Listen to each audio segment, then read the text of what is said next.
Ouais, on était en train d'échanger, Catherine, avec toi sur le stage que tu as animé ce week-end pour les couples. Et ce qui nous paraissait un petit peu en débriefant ce que vous avez vécu ce week-end, c'est cette notion de comment, dans nos relations, quelles qu'elles soient, que ce soit en couple, amical, professionnel, prendre responsabilité et faire sa part. C'est-à-dire que ce qu'on voit dans le monde actuellement beaucoup, hein, c'est qu'on peut avoir tendance, parce que c'est humain, à aller essayer de résoudre à l'extérieur, essayer de trouver un responsable, un coupable à l'extérieur, mais sans avoir pris le temps de voir en nous ce qui avait été blessé, ce qui avait été... voilà, on peut avoir vécu des effondrements par certaines expériences.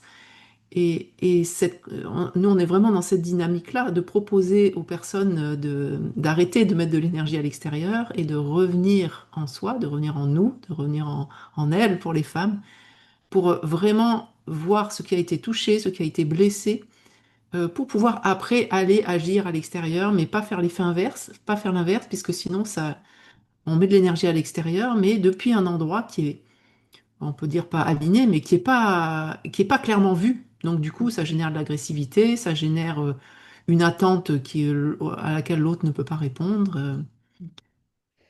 Oui, il y a cette attente de réparation depuis l'extérieur. Et moi, je vois dans mon histoire, quand j'étais abusée à l'âge de 16 ans, il y a quelque chose en moi qui s'est effondré. J'ai vraiment senti, d'abord, voilà, je suis tombée par terre, j'ai vraiment senti que quelque chose en moi s'effondrait. Et j'ai entendu une voix à l'intérieur de moi, une fois que c'était fini. En fait, t'es qu'une serpillière sur laquelle tout le monde peut s'essuyer les pieds. Et quand j'ai commencé, après, à partir de 30 ans, à faire un travail sur moi, parce qu'avant, j'ai enfermé ça, Mm. euh, j'ai essayé de nettoyer cette serpillière, en fait, dans ma thérapie. Et voilà, il y a un moment où je lisais beaucoup aussi, et je suis tombée sur le livre de François Roustan, La fin de la plainte. Et ça a fait comme une décharge à l'intérieur de moi. Je me suis dit, mais en fait, en tant que victime, il y a une part de moi qui attend encore réparation de l'extérieur. Et, euh, et en fait, derrière la victime, l'histoire qu'on se raconte, elle gonfle, elle gonfle, elle gonfle, elle prend vraiment toute sa dimension au point que ça devient une nouvelle identité. Et j'étais complètement identifiée à ça.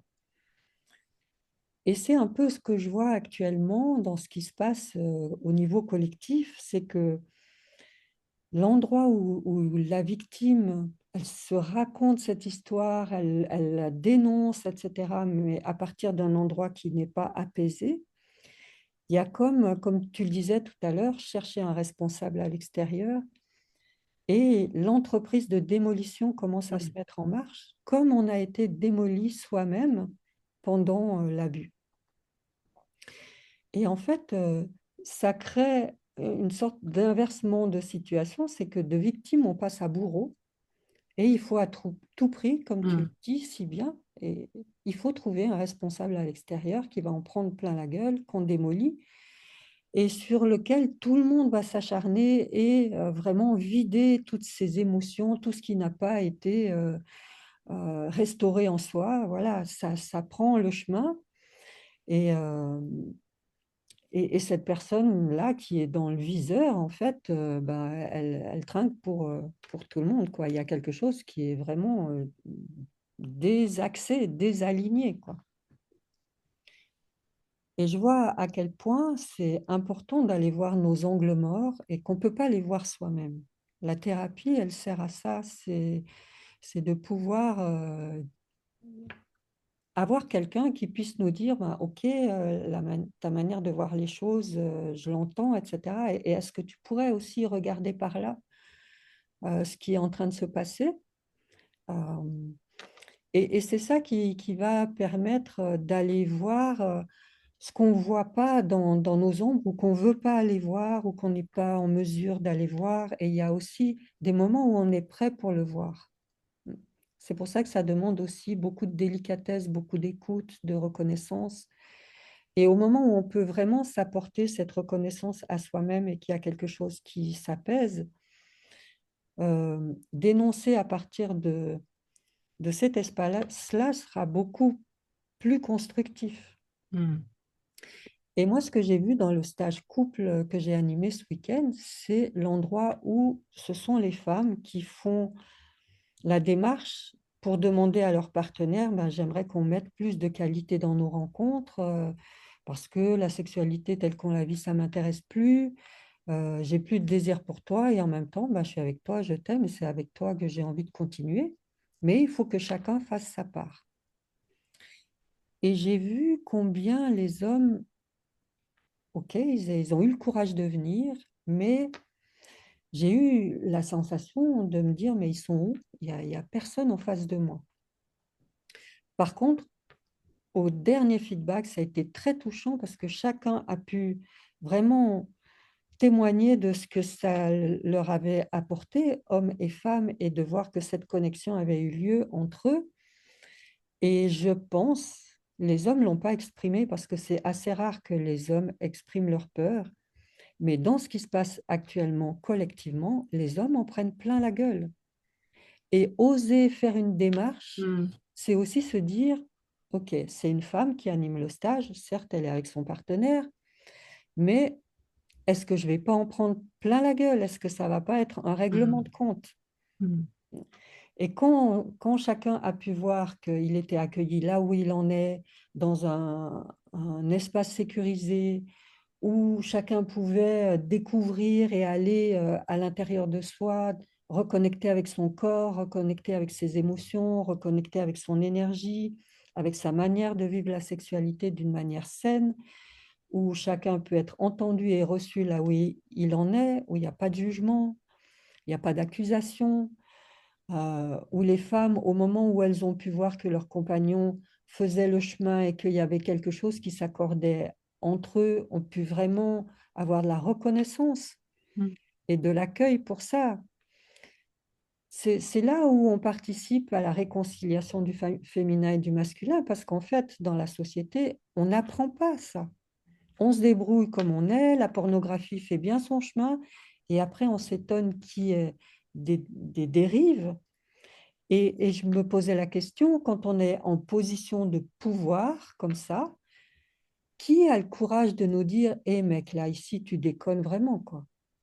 Je ne suis pas sûre que quelqu'un ait le courage de le dire. Et quand on est en position de pouvoir, est-ce qu'on va l'entendre? Mm. Et je vois bien dans notre société à quel point le pouvoir, le sexe et le fric ont pris de l'ampleur et qu'il n'y a plus cette connexion avec le sacré, avec le discernement, avec la conscience. Alors forcément qu'il peut y avoir des dérives dans ces espaces de pouvoir, de sexe et de fric. Mm. Ouais, c'est pour ça qu'on échangeait. On disait c'est une période qui est très délicate parce que ça demande encore plus de conscience d'installer la présence en soi, revenir à soi, prendre soin de soi pour ne pas projeter sur les autres nos propres souffrances. C'est vraiment de embrasser nos Mhm. propres souffrances. Ouais, Et en même temps, effectivement, notamment pour les hommes, c'est d'autant plus difficile d'oser faire ça parce qu'il y a cette peur que tu nommais de se faire cartonner. Si je vais à un endroit je m'ouvre et où est-ce que je peux, est-ce qu'il y a des endroits où je suis en sécurité pour être avec moi-même et avec du féminin ou des femmes, quoi. Il y a vraiment mhm, quelque chose ouais, qui œuvre profondément. Et c'est vrai que dans ce qu'on propose, toi, tes stages pour couple, tu as aussi un stage pour hommes, et puis on a aussi un stage début août pour les femmes. mhm, Euh, c'est vraiment ce chemin de prendre responsabilité, de prendre conscience de à quel point en nous il y a des parts et qui sont des espaces qui peuvent être dans cette vie-là, mais moi qui, enfin toutes les deux, on chemine aussi sur voilà toutes les mémoires du transgénérationnel. mhm, Il est en train de se libérer, c'est pour ça aussi que c'est aussi violent, c'est que ça dépasse même ce qu'on peut avoir vécu dans cette vie-là. ouais, Il est en train de se libérer des mémoires, et il y a des guérisons, mais d'une profondeur incroyable dans les accompagnements qu'on fait dans les stages et individuellement, mhm, dans ces plans-là, du masculin et du féminin. mhm, Et donc, forcément, quand on ne se fait pas aider, quand on n'a pas conscience de tous ces plans-là, on ne les voit pas. Donc on va projeter sur les autres, on va attendre que les autres résolvent, on va attendre que les autres trouvent des mm, solutions et ça fait monter une forme d'agressivité, etc. mm, Et je crois que quand on a vécu des abus, il y a vraiment deux dimensions à regarder. Il y a la dimension de la personnalité qui, oui, est victime. mhm, Elle est victime de quelque chose et c'est vraiment important de le reconnaître. Ça, mhm, c'est le premier plan. Et le deuxième plan, c'est la dynamique plus de connexion et de conscience que si on a vécu ça, il y a quelque chose à en comprendre, il y a quelque chose, c'est l'occasion. Pour moi, il y a vraiment quelque chose qui est important, moi, dans ma façon de voir les choses, c'est que quand on vit quelque chose d'intense et d'intensément désagréable, mm, quel que soit le niveau d'intensité, c'est une invitation à revenir en nous et à écouter qu'est-ce qui demande à être résolu, qu'est-ce qui demande à être écouté, pris dans les bras, soutenu, entendu, qu'est-ce qui demande de l'amour en nous finalement, dans cette intensité de ce qu'on vit, il y a quelque chose qui demande notre présence, de l'amour, etc. mm, Et c'est à ces endroits-là, dans tous nos stages, qu'on se positionne, d'aider ce chemin de revenir à soi, parce que les solutions, au premier plan, elles ne viennent pas de l'extérieur, elles viennent de je me reconnecte à moi et je vois ce qui est en moi dans cette vie et dans les mémoires qui demandent à être résolues dans cette vie-là. Qu'est-ce qui a besoin d'écoute, de soutien, d'être pris dans les bras, d'amour, etc. Effectivement, ça, enfin, on est pris dans nos propres environnements, on ne le voit pas, ça demande un regard extérieur. mhm. Oui.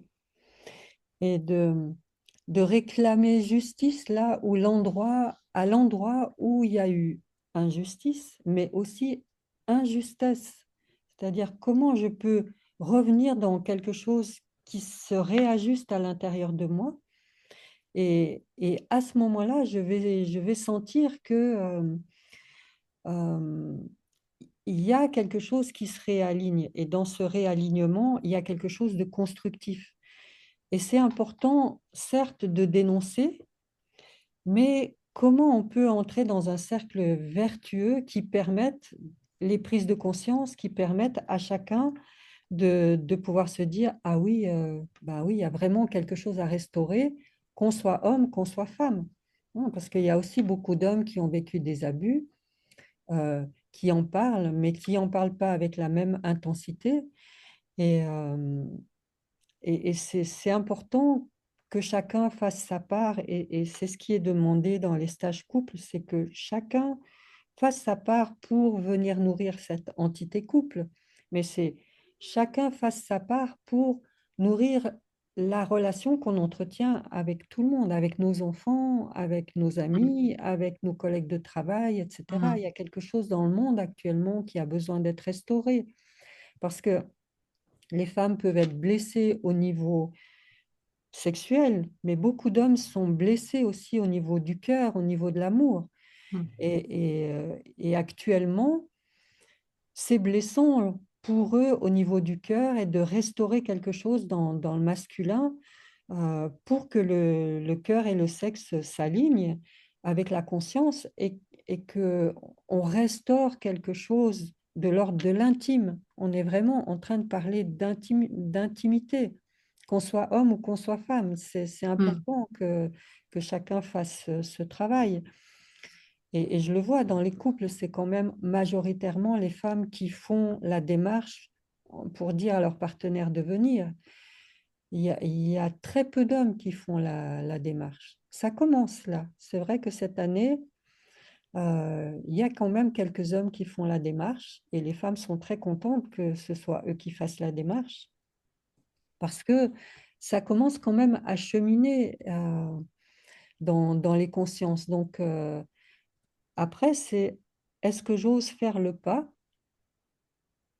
Et c'est là souvent, hein, on peut mm, entendre beaucoup de mm, choses, ouais, voilà, se laisser prendre par ce collectif-là actuellement où ces règlements de compte, bon, ben, voilà, c'est pas très créatif. Et dans cette ambiance-là, d'avoir le courage de dire, bah oui, je vais faire ma part. Mais mm. pour ça, il faut se sentir en sécurité. C'est ça, hein, ouais, ouais, ouais. Ouais, et donc cette notion de sécurité, hein, c'est des cadres qu'on apporte bien sûr dans nos stages. Et donc notre prochain stage, hein, c'est du 2 au 5 août, c'est le stage pour femmes. Mhm. entièrement femmes pour réconcilier corps, désir, intimité sacrée, pour vraiment ensemble, en toute sororité, prendre soin de nous. Et puis toi, Mhm. tu as deux stages cet automne, un pour les couples et un pour les hommes. Oui, il y a un stage pour les hommes début octobre. J'ai plus les dates exactement, mais elles sont sur mon site, où on va vraiment œuvrer ensemble pour restaurer un masculin conscient et aligné dans toutes les dimensions de l'être, y compris la sexualité. Et dans les stages, aussi bien les stages femmes que les stages hommes, il n'y a pas d'enjeu, c'est vraiment de soi à soi. Donc on peut vraiment revenir dans notre intimité, dans notre intériorité et aller visiter ces espaces-là de vulnérabilité en étant vraiment accompagné d'une manière respectueuse, douce et sécure. Et du fin octobre aussi, il y aura un stage pour les couples où là, le féminin et le masculin peuvent vraiment ensemble remettre Mm, l'amour en circulation. C'est le mm, titre du stage, parce que c'est ça qu'on a besoin vraiment de réhabiliter entre le masculin et le féminin pour mieux se comprendre, pour mieux se respecter, communiquer, être un peu sur la même longueur d'onde. En tout cas, l'une et l'autre, c'est ce qui nous motive, hein, c'est ce qu'on a mm, envie d'offrir au monde. mm. Voilà, Voilà, donc donc n'hésitez pas, si on va mettre sous la vidéo un lien pour pouvoir prendre un petit échange avec nous pour voilà, voir si c'est un de ces stages est fait pour vous.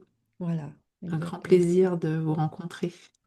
Alors à bientôt, merci à vous. À bientôt.